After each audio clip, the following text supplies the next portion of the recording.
നമസ്കാരം. വചന സമീക്ഷയുടെ പുതിയൊരു അധ്യായത്തിലേക്ക് എല്ലാ പ്രിയ പ്രേക്ഷകർക്കും സ്വാഗതം.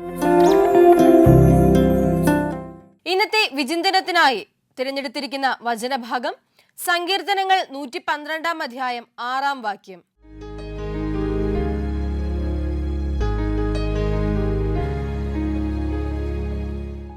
അവൻ ഒരിക്കലും കുലുങ്ങുകയില്ല, നീതിമാൻ എന്നേക്കും ഓർമ്മയിലിരിക്കും. ഏറ്റവും പ്രിയമുള്ളവരെ, വിശുദ്ധ ബൈബിളിൽ, വിശുദ്ധ ഗ്രന്ഥത്തിൽ പലപ്പോഴായി പല നീതിമാന്മാരായിട്ടുള്ള വ്യക്തിത്വങ്ങളെയും നാം കണ്ടിട്ടുണ്ട്. അല്ലെങ്കിൽ പ്രവാചകന്മാരെയും പൂർവ്വപിതാക്കന്മാരെയും ഒക്കെ നാം കണ്ടിട്ടുണ്ട്. എന്തിനേറെ പറയുന്നു, നീതിമാനായ ജോബിന്റെ ജീവിതം പോലും നമുക്ക് പരിചിതമാണ്. ഈ നീതിമാന്മാരെല്ലാവരും തന്നെ ജീവിതത്തിലെ യാഥാർത്ഥ്യം ഉൾക്കൊള്ളാൻ ബുദ്ധിമുട്ടുന്ന സാഹചര്യങ്ങളിൽ, അതായത് വേദനകളിലും നൊമ്പരങ്ങളിലും ദുരിതത്തിന്റെ ആഴക്കടലിലേക്കുള്ള കൂപ്പുകുത്തലുകളിലും ഒക്കെ ഭയപ്പെടാതെ എന്നും കയ്യിൽ ചേർത്ത് പിടിച്ചത് ദൈവാശ്രയ ബോധത്തെ മാത്രമായിരുന്നു. വചനം സാക്ഷിക്കുന്നതും നമ്മളോട് അത് തന്നെയാണ്. നീതിമാന് ഒരിക്കലും കുലുക്കം ഉണ്ടാവുകയില്ല, അവന്റെ നാമം എന്നേക്കും ഓർമ്മയിൽ ഇരിക്കുകയും ചെയ്യും.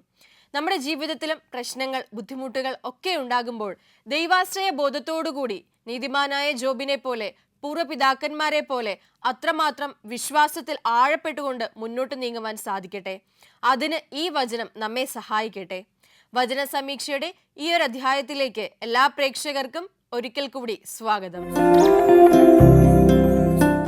ഒരിക്കൽ ഒരു വലിയ പട്ടണത്തിലെ ഒരു വലിയ ദേവാലയം, അവിടെ ഉണ്ടായിരുന്ന ഒരു വൃദ്ധൻ മരണാസന്ന നിലയിലേക്ക് എത്തി നിൽക്കുകയാണ്. അദ്ദേഹം മരണത്തെ കാത്തു കിടക്കുകയാണ്. അദ്ദേഹത്തിന്റെ മക്കളൊക്കെയും നൽകാവുന്നത്ര ചികിത്സ നൽകി. പക്ഷെ എന്നിരുന്നാലും ഡോക്ടർമാർ പോലും കൈയൊഴിഞ്ഞ ഒരു സാഹചര്യം.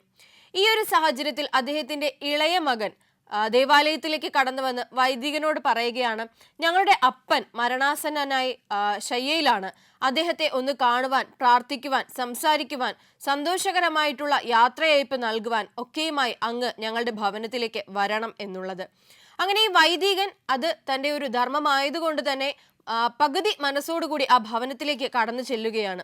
അതിന് കാരണവുമുണ്ട്. കാരണം ഇതിനു മുൻപുള്ള സാഹചര്യങ്ങളിൽ ആ ഭവനത്തിലേക്ക് കടന്നു പോയതുപോലെ സന്തോഷത്തോടെ തിരിച്ചിറങ്ങുവാൻ ആ വൈദ്യനെ കൊണ്ട് സാധിച്ചിട്ടില്ല. അത്രമാത്രം എന്തൊക്കെയോ അദ്ദേഹത്തെ അലട്ടിയിരുന്ന പ്രശ്നങ്ങൾ ഉണ്ടായിരുന്നിരിക്കാം. അങ്ങനെ അദ്ദേഹം യാത്രയാവുകയാണ് ഈ വൃദ്ധനെ കാണുവാനായി. അദ്ദേഹം ആ വീട്ടിലേക്ക് എത്തുമ്പോൾ ആ വീടിന്റെ ഒരു അറ്റത്തായുള്ള ഒരു മുറിയിൽ ഒരു കട്ടിലിലേക്ക് ചുരുണ്ടുകൂടി കിടക്കുന്ന വൃദ്ധനെ കാണുകയാണ്. ഈ വൃദ്ധൻ വൈദികനെ കാണുമ്പോഴാകട്ടെ നിറ കണ്ണുകളോടെ, വിറയ്ക്കുന്ന കൈകളോടെ, കൂപ്പുകൈയോടെ ഈ വൈദികന് മുന്നിൽ നിന്നുകൊണ്ട് ഇപ്രകാരം പറയുന്നു, അച്ഛാ, ഈ ഒരു തവണ ഞാൻ മരിക്കാതിരിക്കാൻ അച്ഛൻ ദൈവത്തോട് പ്രാർത്ഥിക്കണം. അച്ഛൻ അത് പ്രാർത്ഥിച്ചു കഴിഞ്ഞാൽ ഒരുപക്ഷെ ദൈവം എൻ്റെ വിധി ഇനിയും നീട്ടിത്തരും എന്നുള്ളത്. അപ്പോൾ ആ വൈദികന് മനസ്സിലായി ഈ വൃദ്ധന് മരിക്കുവാൻ ഇഷ്ടമില്ല എന്നുള്ളത്. പക്ഷെ എന്തായിരിക്കും പിന്നീട് നടന്നിട്ടുണ്ടാവുക? പ്രത്യേകിച്ച് മരണം എന്നുള്ളത് സമചിത്തതയില്ലാതെ കടന്നു വരുന്ന, രംഗബോധമില്ലാതെ കടന്നു വരുന്ന ഒരു കോമാളിയെ പോലെയാണല്ലോ. എങ്കിലും ആ വാർദ്ധക്യത്തിലെത്തിയ ആ വൃദ്ധന് ഇനിയും എന്തായിരുന്നിരിക്കാം ആഗ്രഹം, അല്ലെങ്കിൽ എന്തായിരിക്കാം അവർ തമ്മിൽ ഇനിയും സംസാരിച്ചിട്ടുണ്ടാവുക എന്നുള്ള വിശേഷങ്ങളിലേക്ക് നമുക്ക് മടങ്ങി വരാം. അതിനു മുൻപായി വചന സമീക്ഷയുടെ ഇന്നത്തെ ഒന്നാമത്തെ കോളറിലേക്ക് പോയി വരാം. നമസ്കാരം, വചന സമീക്ഷയിലേക്ക് സ്വാഗതം. ആരാണ്? ഞാൻ സൂസൻ, മാവേലിക്കരയിൽ നിന്ന് വിളിക്കുന്നു. മാവേലിക്കരയിൽ നിന്ന് സൂസൻ ആന്റി അല്ലേ? അതെ അതെ. ആന്റിയുടെ വീട്ടിൽ ആരൊക്കെയുണ്ട്? ഇപ്പൊ ഞാൻ തന്നെ ഉള്ളൂ. എനിക്ക് 2 മക്കളുണ്ട്. അവര് മോളെ കെട്ടിച്ചു. അവള് തമിഴ്നാട്ടിൽ പഠിക്കുന്നു. ഇപ്പൊ അവളുടെ വീട്ടിലുണ്ട്. മോന് കോഴിക്കോട് പഠിക്കുകയാണ്. ഓക്കെ, അപ്പൊ ആന്റി മാത്രമേ വീട്ടിലുള്ളൂ? ഇപ്പൊ ഞാൻ തന്നെ ഉള്ളൂ. ഓക്കെ, സുഖമായിട്ടിരിക്കുന്നോ? സുഖമായിട്ടിരിക്കുന്നു. മാവേലിക്കര മഴയൊക്കെ ഉണ്ടോ? ഇപ്പൊ ഒരു നല്ല കാലാവസ്ഥ. രാവിലെയൊക്കെ നല്ല വെയിലായിരുന്നു, മഴയായിരുന്നു. ഇപ്പം വെയിലൊക്കെ ഉറച്ചു വരുന്നു. ഓക്കെ ഓക്കെ, അപ്പൊ സന്തോഷമായിട്ട് ഇരിക്കുന്നു എന്നറിഞ്ഞതിൽ ഞങ്ങൾക്കും സന്തോഷം. അറിയാലോ, നമുക്ക് 4 ചോദ്യങ്ങളായിരിക്കും നമ്മുടെ വചന സമീക്ഷയിൽ ഉണ്ടാവുക. അറിയാം. അപ്പൊ അങ്ങനെയാണെങ്കിൽ നമുക്ക് ചോദ്യങ്ങളിലേക്ക് കയറിയാലോ? പോകാം. അപ്പോ ആന്റിക്ക് വേണ്ടിയിട്ടുള്ള ഒന്നാമത്തെ ചോദ്യം ഇതാണ്: അവർ അവനെതിരെ നിഷേധം കാട്ടുകയും അവന്റെ പരിശുദ്ധാത്മാവിനെ ദുഃഖിപ്പിക്കുകയും ചെയ്തതിനാൽ ദൈവം പ്രതികരിച്ചത് എങ്ങനെയാണ്? അവൻ അവർക്ക് ശത്രുവായി തീർന്നു.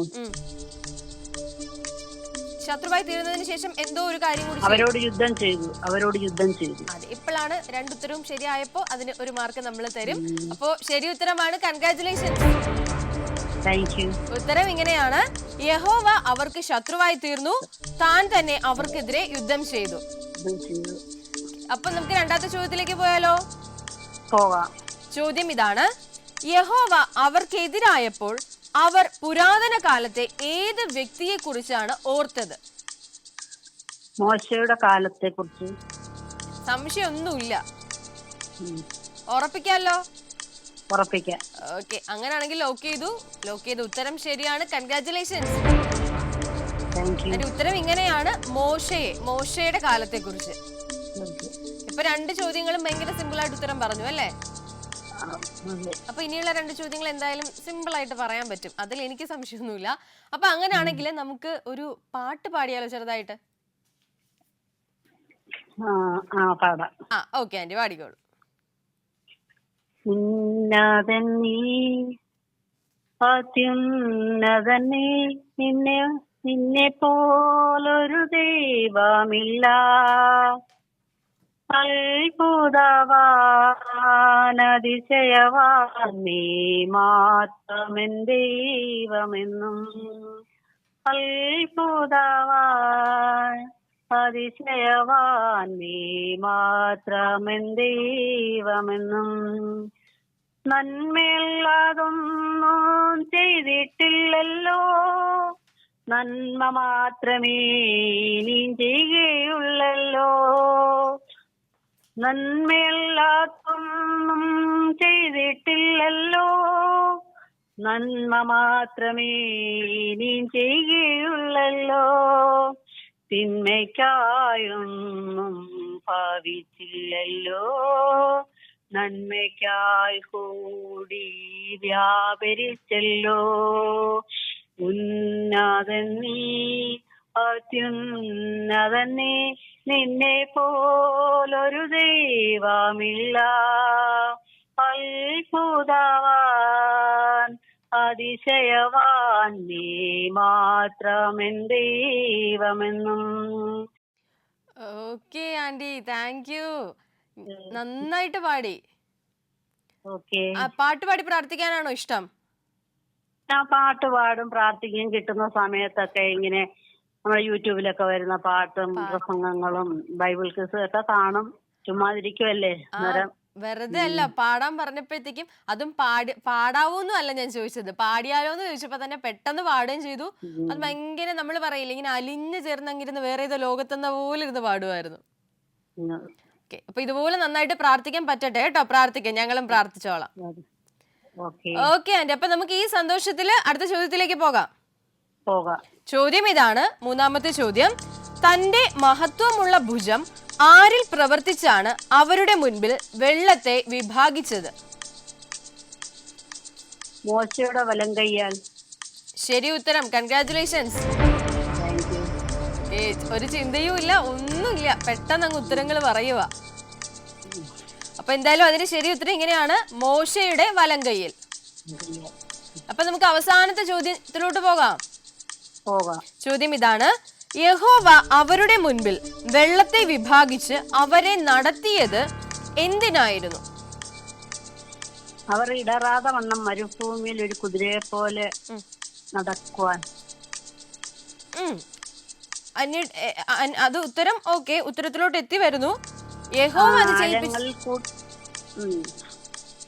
പറഞ്ഞോളൂ. യഹോവ അത് ചെയ്യിപ്പിച്ചത്, അല്ലെങ്കിൽ യഹോവ അവരെ മുന്നിട്ട് നടത്തിയത് എന്തിനായിരുന്നു?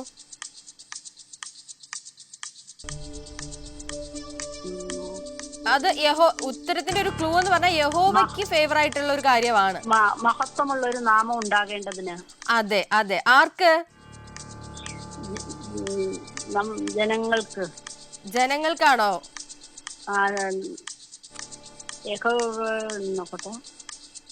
യഹോവ ചെയ്യിപ്പിച്ചതാ. അപ്പൊ അതെ, ശരി ഉത്തരം. കൺഗ്രാറ്റുലേഷൻസ്. അതിന്റെ ഉത്തരം ഇങ്ങനെയാണ്: തനിക്ക് ഒരു ശാശ്വത നാമം ഉണ്ടാകേണ്ടതിന്, അല്ലെങ്കിൽ ഉണ്ടാക്കേണ്ടതിന്. ക്ലിയർ ആയില്ലേ? ഓക്കെ. ഓക്കെ, അപ്പൊ 4 ചോദ്യങ്ങൾക്ക് ശരി ഉത്തരം നൽകിയിട്ടുണ്ട്. സന്തോഷമായില്ലേ? സന്തോഷമായി. യെസ്, അപ്പൊ ആന്റി ഇനിയും വിളിക്കാം കേട്ടോ വചന സമീക്ഷയിലേക്ക്. വിളിക്കാം. ഓക്കെ ആന്റി, പ്രാർത്ഥിച്ചോളാം. Thank you so much. Thank you. Okay, Susan aunty ആയിരുന്നു നമ്മളോടൊപ്പം കോളിൽ ഉണ്ടായിരുന്നത്. വളരെ മനോഹരമായിട്ട് ഒരു ഗാനമൊക്കെ നമുക്ക് വേണ്ടിയിട്ട് ആലപിച്ചിട്ടുണ്ടായിരുന്നു. അത് മാത്രമല്ല 4 ചോദ്യങ്ങൾക്കും ഭയങ്കര നിസ്സാരമായിട്ട് തന്നെ ഉത്തരമൊക്കെ പറഞ്ഞു. അപ്പോൾ തീർച്ചയായിട്ടും ആന്റിക്കും ആന്റിയുടെ കുടുംബത്തിനും ഒക്കെ വേണ്ടിയിട്ട് നമുക്ക് പ്രാർത്ഥിക്കാം. നമുക്ക് നമ്മുടെ കഥയിലേക്ക് മടങ്ങി വരാം. അപ്പോൾ ഈ ഒരു വൃദ്ധനും വൈദികനും തമ്മിലുള്ള സംഭാഷണത്തിലാണ് നമ്മൾ എത്തി നിന്നത്. ഈ വൃദ്ധൻ പറയുന്നുണ്ട്, അച്ഛാ ഒരു തവണത്തേക്ക് ഇത്തവണ ഞാൻ മരിക്കാതിരിക്കാൻ അച്ഛൻ എനിക്ക് വേണ്ടി ഒന്ന് പ്രാർത്ഥിക്കണം. ഉടനടി എടുത്ത വായിൽ ഈ വൈദികൻ പറയുന്നു, ഒരിക്കലും ഇല്ല അപ്പച്ചാ, ഞാൻ ഒരിക്കലും അങ്ങയ്ക്ക് വേണ്ടി മരിക്കാതിരിക്കാൻ പ്രാർത്ഥിക്കുകയില്ല. കാരണം അങ്ങ് ജീവിച്ചിരിക്കുകയാണെങ്കിൽ, ഒരുപക്ഷെ അങ്ങ് മരിക്കുന്നില്ല, ജീവിച്ചിരിക്കുകയാണെങ്കിൽ അത് ഈ കുടുംബത്തിനും ഞങ്ങളുടെ ദേവാലയത്തിനും അല്ലെങ്കിൽ ചുറ്റുമുള്ള മനുഷ്യന് ഏതെങ്കിലും ഒരു രീതിയിൽ നന്മയായിട്ടുള്ള ഒരു ജീവിതമായിരിക്കണം. താങ്കളെ സംബന്ധിച്ചിടത്തോളം പലതവണ ഞാൻ ഈ ഭവനത്തിലേക്ക് വന്നിട്ടുണ്ട്. പക്ഷെ അപ്പോഴൊക്കെയും ചില അഭിപ്രായ വ്യത്യാസങ്ങളും ഉണ്ടായിട്ടുണ്ട്. താങ്കൾ ഇടവക ജനങ്ങളോടും അതുപോലെ തന്നെ ഇടവകയോടും സ്വന്തം മക്കളോട് പോലും അത്രത്തോളം സ്നേഹത്തോടെ സംസാരിക്കുന്നത് ഞാൻ കണ്ടിട്ടില്ല. താങ്കൾ എപ്പോഴും താങ്കളുടെ സന്തോഷവും സുഖവും ഒക്കെ നോക്കിയാണ് ഇത്രയും കാലം ജീവിച്ചത്. ഇപ്പോൾ ഒരു വയ്യായിക വന്നപ്പോൾ താങ്കളോടൊപ്പം നിൽക്കാൻ മക്കൾ മാത്രമേ ഉള്ളൂ. എന്നിട്ട് പോലും ആ ഒരു തിരിച്ചറിവ് താങ്കൾക്ക് വന്നിട്ടില്ല. ഇനിയും താങ്കൾ ആഗ്രഹിക്കുന്നത്, ഇനിയും ജീവിക്കണമെന്ന് ആഗ്രഹിക്കുന്നത് പോലും താങ്കളുടെ സുഖത്തിനും സന്തോഷത്തിനും വേണ്ടിയിട്ടാണ്. മറ്റുള്ളവർക്ക് നന്മ ചെയ്യാത്ത ഒരു മനുഷ്യൻ ജീവിച്ചിരിക്കാൻ വേണ്ടി മറ്റുള്ളവരുടെ നന്മ ആഗ്രഹിക്കുന്ന ഒരു വൈദികനായ ഞാൻ എന്തിനു പ്രാർത്ഥിക്കണം? എന്നാൽ ഇത് കേട്ടിട്ട് ഈ വൃദ്ധന്റെ ഉള്ളിൽ ചില നേരിയ ചലനങ്ങൾ ഉണ്ടാവുകയാണ്. ഞാൻ ചെയ്തത് തെറ്റായിരുന്നോ, അല്ലെങ്കിൽ ഞാൻ ചെയ്തത് തെറ്റാണ്, എൻ്റെ സന്തോഷമല്ല, എന്നെ പോലെ മറ്റുള്ളവരെ കൂടി സ്നേഹിക്കണം എന്ന് എപ്പോഴൊക്കെയോ അച്ഛൻ്റെ ധ്യാനപ്രസംഗത്തിൽ ഞാനും കേട്ടിട്ടുണ്ട്. പക്ഷെ അതെനിക്ക് പാലിക്കാൻ പറ്റിയിട്ടുണ്ടോ എന്നൊക്കെയുള്ള ചിന്തകൾ ആ ഒരു കിടക്കയിലായിരുന്നുകൊണ്ട് ഇദ്ദേഹത്തിൻ്റെ മനസ്സിലേക്ക് കടന്നു വരികയാണ്. അച്ഛൻ്റെ എടുത്തടിച്ചുള്ള മറുപടിയും അദ്ദേഹം പ്രതീക്ഷിച്ചതല്ല. കാരണം മരണത്തിലേക്ക് പോവുകയാണ്. അപ്പോഴെങ്കിലും കരുണയോടെ അല്ലെങ്കിൽ സമാധാനത്തിൻ്റെ സമാശ്വാസത്തിൻ്റെ ഒരു വാക്ക് വൈദികനിൽ നിന്ന് പ്രതീക്ഷിച്ചായിരിക്കാം അദ്ദേഹം ആ ഒരു ചോദ്യം ചോദിച്ചത്. അപ്പോൾ അടുത്തൊരു ചോദ്യം അദ്ദേഹം ചോദിക്കുന്നുണ്ട്, അല്ല അച്ഛാ, അങ്ങ് നല്ലൊരു ഇടയനാണ്, കുഞ്ഞാടുകളെ മേയ്ക്കുന്ന ഇടയനാണ്. അങ്ങനെയെങ്കിൽ എന്നെ ആശ്വസിപ്പിക്കുകയല്ലേ ഈ അവസാന നിമിഷത്തിലെങ്കിലും വേണ്ടത്? ഞാൻ എത്ര തന്നെ തെറ്റോ ചെയ്തു കൊള്ളട്ടെ, പക്ഷെ അത് ആശ്വസിപ്പിക്കുകയല്ലേ വേണ്ടത് എന്നുള്ളൊരു ചോദ്യം ഉന്നയിക്കുകയാണ്. അച്ഛൻ ഒരു നിമിഷം നിശബ്ദനാകുന്നു, ഒരു പുഞ്ചിരിയോടുകൂടി മറുപടി നൽകുന്നു. എന്തായിരിക്കാം ആ പുഞ്ചിരി എന്നുള്ളതിലേക്ക് നമുക്ക് കടന്നു വരാം, അല്ലെങ്കിൽ എന്തായിരിക്കാം അച്ഛൻ നൽകിയ ആ ഒരു മറുപടി എന്നുള്ളതിലേക്ക് നമുക്ക് കടന്നു വരാം. അതിനു മുൻപായി നമ്മുടെ രണ്ടാമത്തെ കോളിലേക്ക് പോകാം. നമസ്കാരം, വചന സമീക്ഷയിലേക്ക് സ്വാഗതം. ആരാണ്? മാഗി ആന്റി, എവിടെ നിന്ന് വിളിക്കുന്നു? വടക്കാഞ്ചേരി. ഓക്കെ ആന്റി, വീട്ടിലാരൊക്കെ ഉണ്ട്? ഹസ്ബൻഡ്, മകൻ, വൈഫ്. ഓക്കെ, ഒരു അണുകുടുംബമാണ്, എല്ലാരും കൂടിയുള്ള ഒരു സന്തോഷത്തോടെയുള്ള അണുകുടുംബം, അങ്ങനെ വിശ്വസിച്ചോട്ടെ. അതെ അതെ അതെ.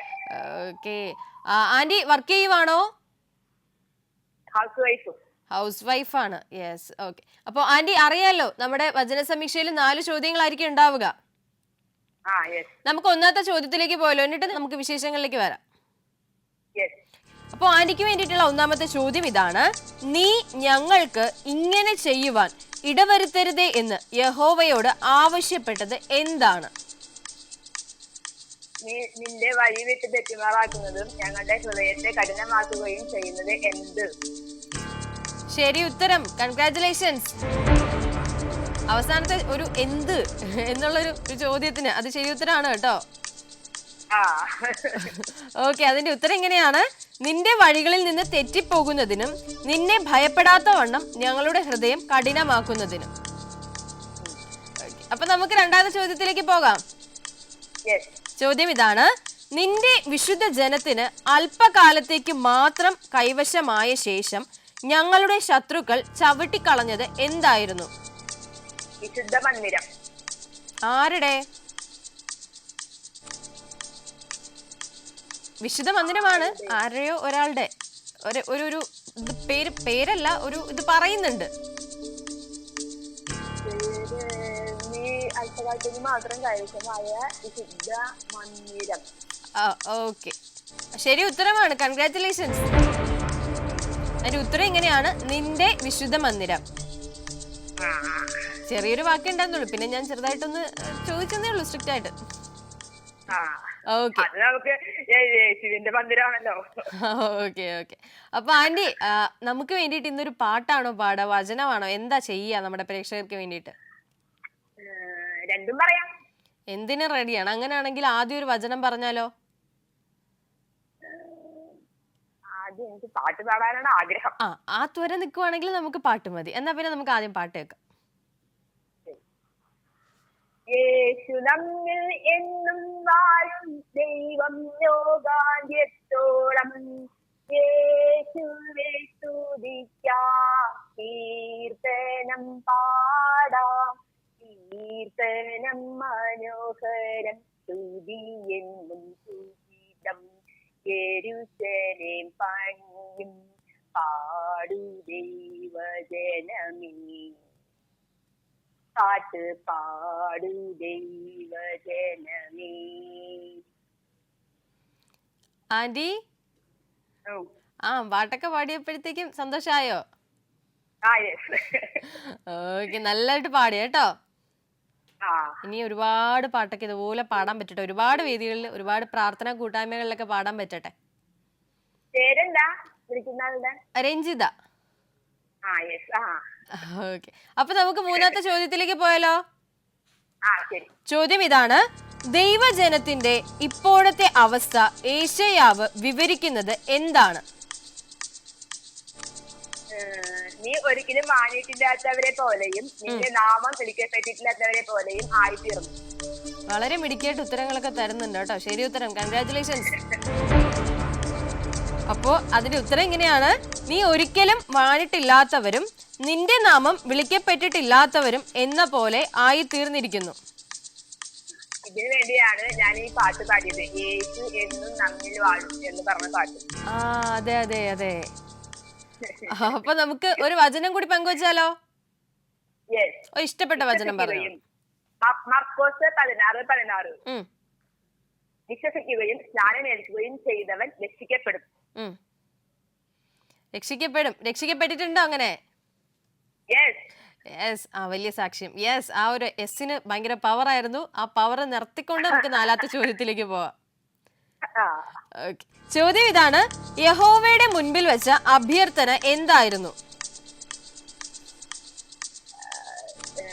ജാതികൾ നിന്റെ മുമ്പിൽ നിറയ്ക്കത്തക്കവണ്ണം വൈരികൾക്ക് വെളിപ്പെടുത്തുവാൻ തീയിൽ ചുള്ളി കത്തുന്നത് പോലെയും തീ കൊണ്ട് വെള്ളം തിളയ്ക്കുന്നത് പോലെയും മലകൾ നിന്റെ മുമ്പിൽ ഉരുകിത്തീരുവാൻ നീ ആകാശം കീറി വന്നിരുന്നെങ്കിൽ കൊള്ളായിരുന്നു.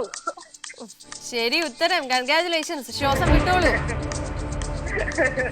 ഓക്കെ, അപ്പൊ അതിന്റെ ഉത്തരം ഇങ്ങനെയാണ്: ആകാശം പിളർന്ന് ഇറങ്ങി വരുവാൻ.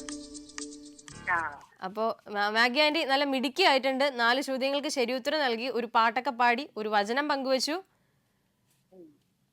അപ്പോ എന്തായാലും താങ്ക് യു കേട്ടോ. ഇനിയും വിളിക്കാം വചന സമീക്ഷയിലേക്ക്. Okay aunty, okay, thank you so much.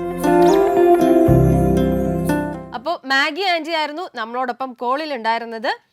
ഭയങ്കര പോസിറ്റീവ് ആയിട്ടുള്ള ഒരു ആന്റി ആയിരുന്നു. അപ്പോൾ ആന്റി അത്രയും സന്തോഷത്തോടു കൂടി ഒരു പാട്ടൊക്കെ നമുക്ക് പാടി എല്ലാ ചോദ്യങ്ങൾക്കും ശരിയുത്തരം നൽകി. അപ്പോൾ ഇതുപോലെ ആന്റിയുടെ കുടുംബത്തിലും ആ ഒരു സന്തോഷം, അതുപോലൊരു പ്രസരിപ്പ് ഒക്കെ നിലനിർത്താൻ ഈശോ അനുഗ്രഹിക്കട്ടെ. ആന്റിക്കും കുടുംബത്തിനും ഒക്കെ വേണ്ടിയിട്ട് പ്രാർത്ഥിക്കുന്നു. നമ്മുടെ കഥയിലേക്ക് മടങ്ങി വരാം. ഈ ഒരു വൈദികൻ പുഞ്ചിരിയോടെ നിൽക്കുന്നുണ്ട്. അപ്പോൾ എന്നിട്ട് ഈ വൈദികൻ ഇങ്ങനെ പറയുന്നുണ്ട്: താങ്കൾ എന്തായാലും ഇതാ മരണത്തിന് കീഴടങ്ങാനായിട്ട് പോവുകയാണ്. കാരണം അതിന് താങ്കൾ എത്ര അംഗീകരിച്ചില്ല എന്നുണ്ടെങ്കിലും വൈദ്യശാസ്ത്രം പോലും താങ്കളുടെ മുന്നിൽ അടിയറവ് പറഞ്ഞിരിക്കുകയാണ്. അല്ലെങ്കിൽ വൈദ്യശാസ്ത്രത്തിന് പോലും ഇനി താങ്കളെ രക്ഷിക്കാൻ സാധിക്കുകയില്ല. ഒരുപക്ഷെ നന്മകൾ താങ്കൾ ചെയ്തിരുന്നുവെങ്കിൽ താങ്കളുടെ മക്കളെങ്കിലും ഒപ്പം നിന്ന് പ്രാർത്ഥിക്കുമായിരുന്നു. ഈ ഒരു സാഹചര്യത്തിൽ ഞാൻ നല്ലൊരു ഇടയനാകാൻ ആഗ്രഹിക്കുകയാണ്. വഴിതെറ്റിപ്പോയ കുഞ്ഞാടിനെ ഈ ഒരു മരണാസന്ന നിലയിലെങ്കിലും അവന്റെ തെറ്റുകൾ മനസ്സിലാക്കി കൊടുക്കുവാൻ എനിക്ക് സാധിച്ചെങ്കിൽ ഞാനൊരു നല്ല ഇടയനാണ്. അല്ലെങ്കിൽ വെറുതെ ആടുകളെ മേയ്ക്കുന്ന ഒരു ഇടയൻ മാത്രമായി പോകും.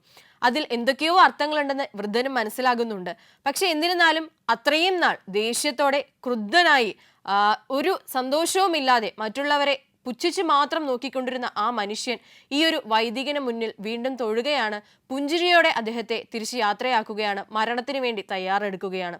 ആ ഒരു ഭവനത്തിൽ നിന്നും അന്ന് പുറത്തേക്ക് ഇറങ്ങുമ്പോൾ ഇതിനു മുൻപുണ്ടായ അനുഭവം പോലെയല്ല, മനസ്സിൽ നിന്ന് എന്തൊക്കെയോ ഒഴിഞ്ഞുപോയൊരു ഭാവത്തിൽ, അല്ലെങ്കിൽ മനസ്സിൽ എന്തൊക്കെയോ ഒരു സന്തോഷം നിറഞ്ഞ ഭാവത്തിൽ ഈ ഒരു വൈദികൻ യാത്ര തിരിക്കുകയാണ്. അപ്പോൾ എന്തായിരിക്കും ഈ കഥയുടെ സന്ദേശം, അല്ലെങ്കിൽ എന്തായിരിക്കും ഈ കഥ നമ്മുടെ ജീവിതവുമായി ചേർത്ത് വെക്കുമ്പോൾ നമുക്ക് കൂട്ടി വായിക്കാൻ സാധിക്കുന്നത് എന്നുള്ള ഒരു അവസാനത്തിലേക്ക് നമുക്ക് കടന്നു വരാം. അതിനു മുൻപായി നമ്മുടെ അവസാനത്തെ കോളറിലേക്ക് പോയി വരാം. നമസ്കാരം, വചന സമീക്ഷയിലേക്ക് സ്വാഗതം. ആരാണ്? കോട്ടയത്ത് നിന്ന് ഏലിയാമ്മ ആന്റി. ആന്റി, വീട്ടിലാരൊക്കെയുണ്ട്? എല്ലാരും സുഖമായിട്ടിരിക്കുന്നോ? ഓക്കെ. അപ്പൊ ആന്റി, എന്തായാലും അറിയാലോ നമ്മുടെ വചന സമീക്ഷയിൽ 4 ചോദ്യങ്ങളായിരിക്കും നമുക്ക് ഉണ്ടാവുക. നമുക്ക് എന്നാ ചോദ്യങ്ങളിലേക്ക് കയറിയാലോ, എന്നിട്ട് വിശേഷങ്ങളിലേക്ക് വരാം. അപ്പൊ ആന്റിക്ക് വേണ്ടിയിട്ടുള്ള ഒന്നാമത്തെ ചോദ്യം ഇതാണ്: ഇടറി വീഴാത്ത വിധം മരുഭൂമിയിൽ യഹോവ അവരെ നയിച്ചത് എങ്ങനെയാണ്? മരുഭൂമിയിൽ ഒരു കുതിരയെ പോലെ അവരെ ആഴങ്ങളിൽ കൂടി നടത്തുകയും. ശരി ഉത്തരം, കൺഗ്രാറ്റുലേഷൻസ്. സംശയമൊന്നും വേണ്ട. മരുഭൂമി നിൽക്കുമ്പോ ചിലപ്പോ ഒരു സംശയം വന്നേ ഒട്ടകത്തെ പോലെ, പക്ഷെ അല്ല, ഉത്തരം ഇങ്ങനെ തന്നെയാണ്, ഒരു കുതിരയെ പോലെ. അതെ അതെ. അപ്പൊ നമുക്ക് രണ്ടാമത്തെ ചോദ്യത്തിലേക്ക് പോകാം. ചോദ്യം ഇതാണ്: താഴ്വരയിലേക്ക് ഇറങ്ങി ചെല്ലുന്ന കന്നുകാലികളെ പോലെ യഹോവ അവർക്ക് നൽകിയത് എന്താണ്? ആത്മാവ്.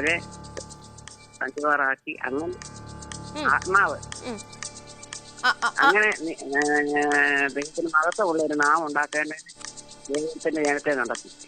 യഹോവ കന്നുകാലികളെ പോലെ യഹോവ അവർക്ക് നൽകിയത് എന്താണ്? ആത്മാവ് വഴി എന്താ നൽകിയേ? ആത്മാവ് അവരെ തന്മേറാക്കി. അതന്നെ, എന്താ നൽകിയേ? എന്തോ ഒരു സാധനം നൽകി സന്തോഷമായിട്ടിരിക്കാൻ.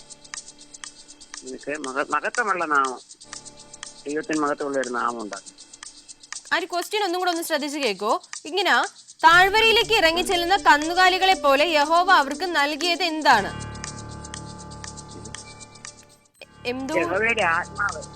യഹോവയുടെ ആത്മാവ് എന്തോ നൽകി, എന്തോ ഒരു സാധനം നൽകി. ഓക്കെ. അപ്പൊ അത് എനിക്കൊന്ന് ബൈബിളിന്റെ വേർഡിങ്സിൽ ഉണ്ടാവുന്ന മാറ്റമായിരിക്കും കേട്ടോ. പക്ഷെ ഉത്തരം ശരി തന്നെയാണ്. ആത്മാവ് എന്തോ ഒരു സാധനം നൽകിയതാണ്, ഉത്തരം ശരിയാണ്. Okay, congratulations. എന്തായാലും നമ്മുടെ ബൈബിൾ പ്രകാരമുള്ള ഉത്തരം ഇങ്ങനെയാണ്: യഹോവയുടെ ആത്മാവ് അവർക്ക് വിശ്രമം നൽകി.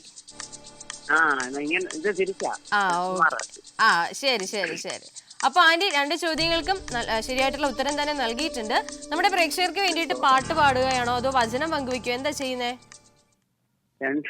രണ്ടും ചെയ്യാം. അപ്പം ഇന്ന് എന്ത് ചെയ്യും? പാട്ട് പാടുന്നോ?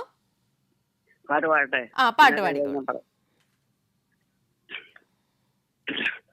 എത്ര നല്ലവൻ എന്നെ കരുതുന്നവൻ, എന്റെ ആവശ്യങ്ങളെല്ലാം അറിഞ്ഞിടുന്ന ഏറ്റവും അടുത്ത സഹായകൻ. എന്റെ ആവശ്യങ്ങളെല്ലാം അറിഞ്ഞിടുന്ന ഏറ്റവും അടുത്ത സഹായകൻ. ദൈവകൃപയിൽ ഞാൻ ആശ്രയിച്ചു, അവൻ വഴികളെ ഞാൻ അറിഞ്ഞു. അനുഗമിച്ചിടും അവനോട് ചുവടുകളെ, അനുഗമിച്ചിടും അവനോട് ചുവടുകളെ. ദൈവകൃപയിൽ ഞാൻ ആശ്രയിച്ചു. ഓക്കെ, നന്നായിട്ട് പാടി കേട്ടോ. ഓക്കെ ആന്റി, അപ്പൊ എന്തായാലും പാട്ട് പാടാൻ പറഞ്ഞ പെട്ടെന്ന് പാടില്ലേ. Thank you so much. എനിക്ക് നമുക്ക് അങ്ങനെയാണെങ്കിൽ മൂന്നാമത്തെ ചോദ്യത്തിലേക്ക് പോയാലോ? ചോദ്യം ഇതാണ്: ഏശയ്യാവിന്റെ സമയത്തെ ജനങ്ങൾ യഹോവയോട് ആവശ്യപ്പെടുന്നത് എന്തായിരുന്നു?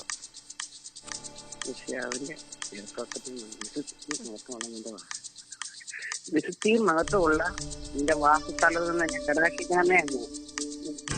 നിന്റെ തീഷ്ണതയും കരുണയും എന്നോട് കാണിക്കുന്നതാണ്. ശരി ഉത്തരം, കൺഗ്രാറ്റുലേഷൻസ്. ഉത്തരം ഇങ്ങനെയാണ്: യഹോവയുടെ തീക്ഷ്ണതയും അത്ഭുത പ്രവൃത്തികളും മനസ്സലിവും കരുണയും. അതെ. അപ്പൊ നമുക്ക് അവസാനത്തെ ചോദ്യത്തിലേക്ക് കൂടി കയറിയാലോ? ചോദ്യം ഇതാണ്: യുഗാരംഭം മുതൽ അവരുടെ പിതാവായ ദൈവത്തിന്റെ നാമം എന്തായിരുന്നു? വീണ്ടെടുപ്പുകാരൻ എന്നാവും. അതിൽ സംശയമൊന്നുമില്ല, സംശയം വേണ്ട, ശരി ഉത്തരമാണ്. Okay, congratulations. ഉത്തരം ഇങ്ങനെയാണ്, വീണ്ടെടുപ്പുകാരൻ. വീണ്ടെടുപ്പുകാരൻ. അപ്പോൾ എല്ലാ ചോദ്യങ്ങൾക്കും ശരി ഉത്തരം നൽകിയിട്ടുണ്ട്. ഇനി ബാക്കി പറയട്ടെ? വാക്യം പറഞ്ഞോളൂ. സങ്കീർത്തനം 40:1 ഞാൻ യഹോവയ്ക്കായി കാത്തിരുന്നു, അവൻ എന്നിലേക്ക് ചാഞ്ഞ് എന്റെ നിലവിളി കേട്ടു. നാശകരമായ കുഴിയിൽ നിന്നും കുഴഞ്ഞ ചെടിയിൽ നിന്നും അവൻ എന്നെ കയറ്റി എന്റെ കാലുകളിൽ ഒരു പാറഞ്ഞ് നിർത്തി. എന്റെ ഗമനത്തെ സ്ഥിരമാക്കി. അവൻ എന്റെ വായിൽ ഒരു പുതിയൊരു പാട്ട് തന്നു, നമ്മുടെ ദൈവത്തെ തന്നെ. വലിയൊരു വചനം. നമ്മൾ ഈ പ്രാർത്ഥനയൊക്കെ പറയുമ്പോ അല്ലെങ്കിൽ പ്രാർത്ഥന ചൊല്ലുമ്പോ ഈ ബുക്ക് നോക്കി വായിക്കുന്ന ഒരു ഫീൽ ഉണ്ടായിരുന്നു. അത്രയും വലിയൊരു വചനം. അപ്പൊ എന്തൊക്കെയായാലും ആന്റി താങ്ക് യു കേട്ടോ, താങ്ക് യു സോ മച്ച്. ഇനിയും വചന സമീക്ഷയിലേക്ക് വിളിക്കാം. ദൈവം നമ്മെ അനുഗ്രഹിക്കട്ടെ. Okay, thank you aunty. ദൈവത്തിന് മാത്രം ഉണ്ടാകട്ടെ. സുഖമായിട്ടിരിക്കുന്നു. അറിയാൻ. Okay, thank you. Okay, Eliyamma aunty ആയിരുന്നു നമ്മളോടൊപ്പം കോളിൽ ഉണ്ടായിരുന്നത്. അപ്പോൾ തീർച്ചയായിട്ടും ആന്റിക്കും കുടുംബത്തിനും ഒക്കെ വേണ്ടിയിട്ട് നമുക്ക് പ്രാർത്ഥിക്കാം. നമ്മുടെ കഥയുടെ ഒരു അവസാന ഭാഗം അല്ലെങ്കിൽ സന്ദേശത്തിലേക്ക് കൂടി നമുക്ക് കടന്നു വരാം.